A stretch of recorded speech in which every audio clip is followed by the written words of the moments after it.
اس 15ویں شعبان کے تعلق سے ایک اور لوگوں کے سامنے بات نقل کی جاتی ہے، وہ یہ کہ یہ 15ویں شعبان کو رات ہے کہ جس رات میں لوگوں کے کام، لوگوں کے اعمال لکھے جاتے ہیں، لوگوں کی تقدیریں لکھی جاتی ہیں کہ کون سال بھر زندہ رہے گا، کون سال بھر کتنا کمائے گا، کون سال بھر کتنی ترقی حاصل کرے گا۔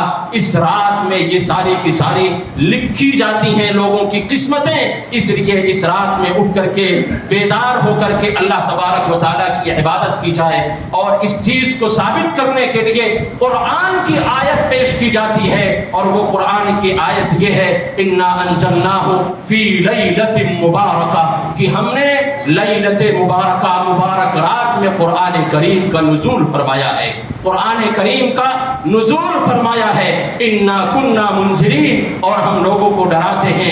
فیہا یفرق کل امر حکیم، اور اس رات میں ہر ایک کا فیصلہ لکھا جاتا ہے، ہر ایک کا اس رات میں فیصلہ لکھا جاتا ہے۔ یہ قرآن کی آیت ہے جس سے لوگوں کو دھوکہ دیا جاتا ہے، لیکن یہ اصول یاد رکھو، قرآن کی تفسیر قرآن سے، قرآن کی تفسیر قرآن سے نہ ملے تو حدیث سے، یہ اصول ہے۔ تو قرآن کی تفسیر قرآن ہی سے دیکھتے ہیں کہ اللہ تبارک و تعالیٰ نے قرآن کو کب نازل کیا۔ پڑھیے سورۃ القدر، انا انزلناہ فی لیلۃ القدر، ہم نے قرآن کریم کو لیلۃ القدر میں نازل کیا، جو رمضان میں ہے، رمضان کے آخری عشرے میں۔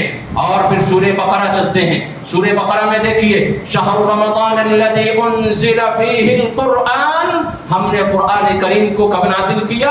شہر رمضان میں، رمضان کے مہینے میں۔ تو یہ قرآن کی تفسیر قرآن سے ہو گئی، یعنی انا انزلناہ فی لیلۃ مبارکہ، مبارک جو رات ہے اس مبارک رات سے 15ویں رات نہیں، 15ویں شعبان کی رات نہیں مراد، بلکہ رمضان المبارک کی وہ آخری عشرے کی 5 راتیں مراد ہیں، جس کی تفسیر سورۃ القدر میں ہے۔ اور پھر قرآن کب نازل ہوا، اللہ نے کب نازل کیا، اس کی تفسیر مکمل سورہ بقرہ میں ہے کہ شہر رمضان الذی انزل فیہ القرآن۔ اس لیے دھوکے میں نہ ہو، اسی لیے کہتا ہوں علم دین حاصل کرو، تاکہ اپنے آپ کو، اپنی نسلوں کو بچا سکو بدعات سے، ایسے علماء سو سے جو قرآن کا حوالہ دے کر کے، حدیث کا حوالہ دے کر کے گمراہ کرنے کی کوشش کرتے ہیں۔